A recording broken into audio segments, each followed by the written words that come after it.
All right, everybody. So, my name is Adam Baggett, and I've spent years working on with anything to do with cybersecurity, studied cybersecurity, worked with the military on it. I've done red hat, blue hat, things that have to do with defending against hacking attacks. I've done so many things that involve IT related security, as well as cybersecurity as a whole. I also have a couple of other interests that have helped me understand some of the big threats. My passion for like political science, my passion for different kinds of things that could adversarially hurt the United States or the world as a whole. One of the biggest threats is actually quantum hacking. It's like, imagine if a whole world runs on these invisible locks and keys, right? Your bank account, your school records, the powers in your house, the hospital down the street, the entire power grid itself, uh, nuclear codes or drone codes, weapon defense systems, you name it, whatever it is, all revolves around some kind of thing. Nuclear reactors, everything, right? And they use a special digital locks that keep everything safe, like a vault kind of thing, right? Now, imagine what happens if someone invents a super machine that can break almost every lock in the world in just a few seconds. All the encryptions that we have, everything that we have, it doesn't mean anything. It just goes away.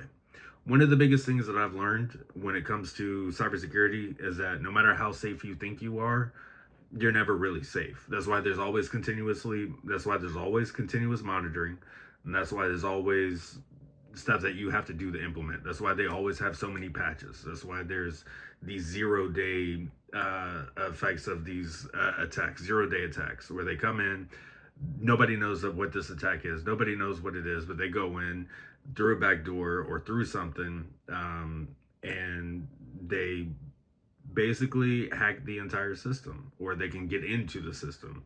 It's a vulnerability, I should say. uh, but back to quantum computing. If the wrong people get one first, it could cause problems for the entire planet. I think I kind of made that clear. But today's computers, they're fast, but quantum computers are like computers on a rocket fuel. They can solve certain math problems, algorithms so quickly that all of our digital locks, the ones that protect the money, the electricities, the hospitals, everything, um, could suddenly be open and vulnerable to everything. Sharing, taking, you name it, hacking, doing whatever they want to do with it, or just causing mass chaos. Banks, especially, right? So we look at what's one of the largest banks in the world, all right? So we can say JP Morgan, all right? So JP Morgan is one of the largest banks in the world.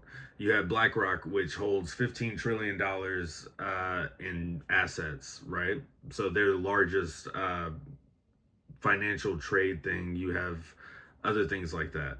Other companies like that, State Street, Morgan Stanley. You got the DTCC, which handles about $4 quadrillion every single year. That's with a Q. $4 quadrillion with a DTCC. That's literally all the world's money, all put together, and they handle it.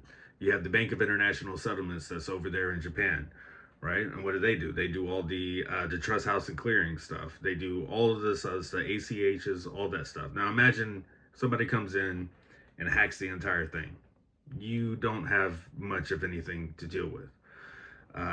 It cause massive, massive problems for the rest of the world, right?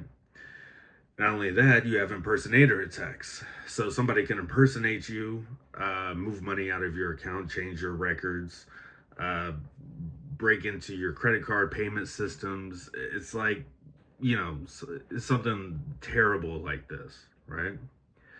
Now, what's some of the things that some people are actually trying to do? We can know this for a fact that the governments around the world know of this, They're actively trying to do stuff to prevent this from happening. And, because this is a national defense emergency, military plans, satellite systems, diplomatic messages, national security data. Imagine somebody hacks into the FBI or the CIA, changes a few things that they want to put in on it, and then, what do you have? What do you have at all? These are a lot of these problems, and there are a couple of companies that are trying to solve this problem. All right. So for one, we have Hedera Hashgraph, or the Hedera Foundation.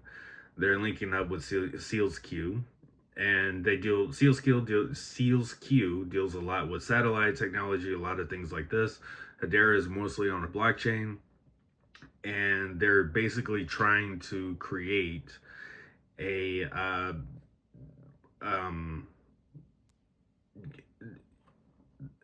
computer chips that can survive quantum hacking. Hedera is a super fast digital ledger. It's being upgraded to resist quantum attacks. You have something like Zama. They use something called FHE, and they're building a new type of encryption that even quantum computers can't break. There's also different kind of things that other companies and stuff are utilizing to actually hold some data and everything. That's one of the most prolific ones is called sharding. Sharding is when you take, instead of just having all of your data sit on all of your data or all of your keys sitting in on one area of an asset that can, if somebody gets through, they have everything. What they do is they take all of those keys, kind of like handshakes, and they break them up into individual separate locations. So you can have something here, you can have part of a key that's here in America, then have another thing over there in Australia, have another thing over there in Europe, Africa, you name it, stuff like that. If a quantum computer comes in and they can hack it, sure, they got into it, that's great, but they can't really see anything because they only got a quarter of your key. So you're pretty safe when it comes to that, unless they manage to figure out where the other stuff is.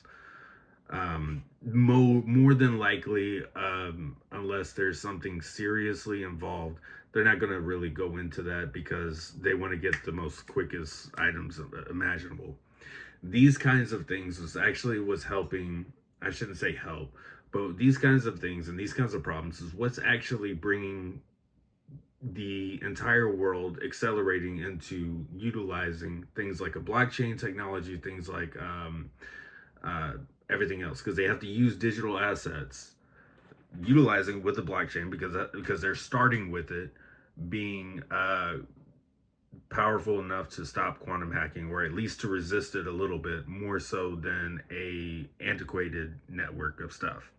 And I say this, yeah, okay. So the US government and everybody else, they have all these encryptions, they have all these firewalls, and they work great. I work with them daily, or I have in the past. The problem is that if you remember, I don't know, McAfee, John McAfee, he died a couple of years ago. Prior to his death, this was a couple of years ago, mind you. Prior to his death, John McAfee even stated that encryption doesn't mean anything. They have all your keys. Nothing else matters. So you don't really have any real privacy. Privacy is a joke. When you're talking about cybersecurity, when you're talking about everything else, all of that's a joke. It doesn't mean anything. It's something to help you sleep better at night. But if somebody really wants to get into your stuff, they're going to get into it. So what are governments supposed to do? They have to incorporate things that make it so people can't get in. Because sooner or later, somebody's going to have a quantum computing, and they're using different kind of algorithms to get into all this stuff. They have the latest technology, a lattice technology, and they have something called a Shor's algorithm that the quantum computers can go ahead and go through. Then on top of that, you have the SHA-256, which is most SHA-256 and 512 or something, another of that we actually use in the government as well as everybody else, and it's completely open. It's completely open. So we need to be aware that these kinds of things are happening. Governments need to actually do something about it, and we need to accelerate the things and planning, funding, all of this stuff into helping minimize what could actually happen. Okay? That's my speech. Thank you.